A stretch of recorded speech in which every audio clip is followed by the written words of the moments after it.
chauffer plus modérément. Mais quand on faisait ça, déjà, le poêle il étouffait, comme si on se ferme la bouche et on se bloque le nez. On manquait d'air à un moment donné, mais le poêle à bois, c'était la même chose. À un moment donné, quand il avait fini de brûler son oxygène, là, mais là, il brûlait tout. Il faisait du carbone, puis le bois noircissait, ça créait ce qu'on appelle de la créosote à l'intérieur de la cheminée. Maintenant, ce qu'ils font, c'est qu'il y a une deuxième entrée d'air qui va circuler de l'air dans le plafond, ou ce qu'on appelle le déflecteur du foyer. Puis cette deuxième entrée d'air-là va venir brûler ces gaz d'évaporation-là. Donc, il va y avoir une entrée d'air qui va être continuelle dans le foyer, qui va faire en sorte que, mettons, les gaz qui s'échappent de la bûche qui brûle vont être rebrûlés à l'intérieur du poêle au lieu de s'en aller dans la cheminée puis former ce qu'on appelle la créosote. Normalement, le poêle a un contrôle d'entrée d'air qui est l'entrée d'air primaire. Normalement, c'est une petite manette de côté. Déjà, c'était des grosses roulettes dans la porte. Là. Ça, c'est le système pour faire entrer l'air dans le poêle. Déjà, quand on le fermait complètement, mais il n'y avait plus d'oxygène. Là, même quand il est fermé, il y en a toujours un peu d'oxygène qui rentre par le haut de la vitre ici pour garder la vitre propre. Puis il y en a un autre en bas ici qui rentre là pour aider à partir le feu. Après ça, il y a le système secondaire. Le système secondaire, bien, c'est des tubes qui sont connectés en dessous du poêle où l'air va rentrer par les tuyaux de chaque côté, puis que ça va venir pousser de l'air, comme tu peux voir ici, là, dans le déflecteur. Fait que le déflecteur va faire entrer de l'air continuellement sur la fumée qui va s'évaporer normalement par la cheminée, par l'autre. Et là, on emmène la combustion très haute, comme à 400-500 degrés, puis on y pousse l'oxygène sur la boucane, qui est les gaz d'échappement. Mais ça, sont rebrûlés. Ça fait qu'on créerait tout le temps, là, on croirait tout le temps qu'il y a comme un deuxième feu qui se forme là, mais réellement, c'est de l'oxygène qu'on pousse sur la créosote ou sur la boucane ou les gaz d'échappement qui vont être rebrûlés à l'intérieur. Donc, ça fait moins de pollution. Notre bois va durer plus longtemps à cause de ça. Ça jette moins de chaleur à la fois, mais ça dure plus longtemps. Puis la chaleur est mieux répartie, c'est-à-dire qu'on se trouve à chauffer à convection plutôt que de chauffer à rayonnement comme on faisait déjà. Mais maintenant, dans la plupart des boutiques spécialisées, on ne retrouve que ça, des poêles qui font ce genre de combustion-là, qu'on appelle l'EPA. On a un exemple ici d'un poêle qui date, là, que j'ai vendu personnellement à ce client-là, il y a exactement 18 ans. On peut voir ce que le poêle a l'air maintenant. Là. Tu sais, déjà, là, il y avait ces fameuses grosses portes de fonte là, avec un dessin de cheval dessus. C'était très massif, là, donc quand tu chauffais un feu là-dedans, ça faisait vraiment un feu étanche, ça venait bien chaud. C'était tout simplement un déflecteur qu'il y avait à l'intérieur. Le déflecteur, c'était juste une pièce de métal qui faisait que la fumée était obligée de tourner un peu avant de rentrer dans la cheminée. Ça lui donnait une certaine efficacité. On avait nos contrôles d'air qui étaient tout simplement comme des cloches à l'extérieur. On ouvrait ça, puis on l'ouvrait, plus on avait d'air qui rentrait dans le poêle.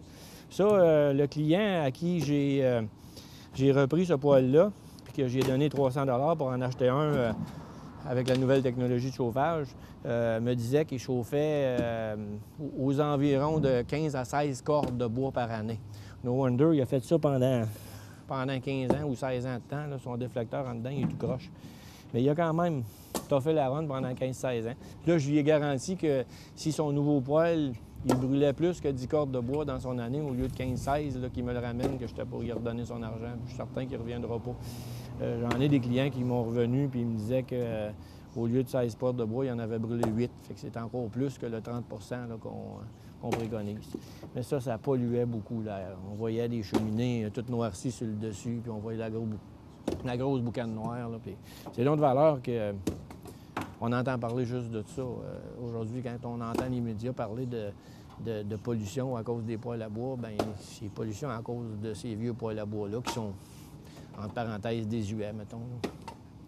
Les normes EPA donnent de résultats encourageants, mais malheureusement, il n'y a aucune norme équivalente au Canada et le respect de ces normes n'est pas obligatoire au Québec.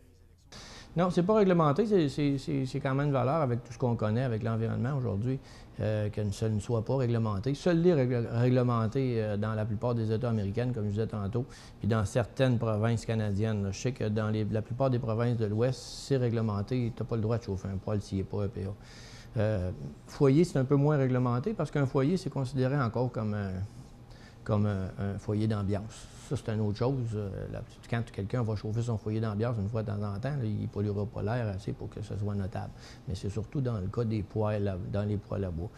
Mais c'est réglementé au Québec, ça ne l'est pas encore. En Ontario, ça ne l'est pas encore. On met beaucoup de pression sur le gouvernement pour le ministère de l'Environnement, à travers notre association, mettons, pour que ce soit éventuellement réglementé. Là. Mais c'est comme... Il y a beaucoup de choses à vérifier parce qu'il y a encore des manufacturiers québécois et canadiens qui fabriquent encore des poêles qui ne sont pas EPA. D'ailleurs, on en retrouve encore dans la plupart des marchés à grande surface. Là. Il y en a encore des poêles qui sont vendus de même, mais il y en a de moins en moins. Réglementation ou pas, la demande des clients semble changer avec le temps. Ils se préoccupent de plus en plus de leur environnement et de leur santé. Surtout la jeune clientèle, là, je sais que je rencontre des messieurs d'un certain âge qui ont des anciens poêles avec l'ancienne technologie qui rentrent ici puis qui veulent avoir un poêle puis ils disent « je veux que ça chauffe ». Il dit « mon bois, je le fais moi-même, moi, là », puis il dit « ça me fait rien comment il brûle bien du bois ». On en a de moins en moins parce que ces gens-là sont habitués de faire un gros feu dans le poêle puis brûler 12-13 cordes de bois par année puis c'est comme le seul hobby des fois de couper du bois.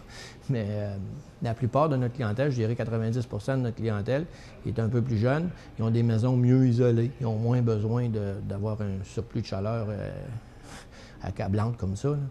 Puis sont plus soucieux de l'environnement, d'ailleurs.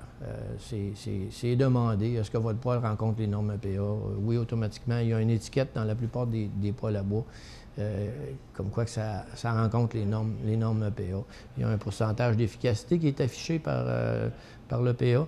Puis il y a aussi le nombre de particules de pollution dans l'air. Mais c'est sûr que les gens nous posent cette question-là, surtout. Votre foyer ou votre poêle, est-ce qu'il rencontre les normes EPA? Et puis on est fiers de leur dire que oui. On va leur recommander un poêle selon le nombre de pieds carrés qu'ils ont à chauffer, parce que la plupart des foyers, ils ont différentes grosseurs. Les poêles aussi ont différentes grosseurs de poêles qui peuvent chauffer. C'est sûr qu'on ne va pas mettre quelque chose qui est trop puissant, là, parce qu'à un moment donné, on est obligé de le chauffer toujours fermé, puis c'est pas bon, la vitre se salit, puis on ne fait pas la bonne job avec. Mais il faut toujours avoir un bon bois sec. On recommande des bois francs comme l'érable, le merisier, le chêne. C'est sûr qu'on a même un petit bouquin qu'on donne avec le poêle, avec toutes les meilleures sortes de bois qu'on peut utiliser, comment l'entreposer. C'est bien important. Les gens, des fois, vont une pile de bois, ils vont mettre ça dehors, ils vont mouiller dessus tout l'été, il n'est pas séché. Puis il ne faut pas non plus le mettre dans un garage puis que ce soit complètement fermé. Il faut que ce soit aéré pour que ça permette à l'humidité de sortir dans le bois.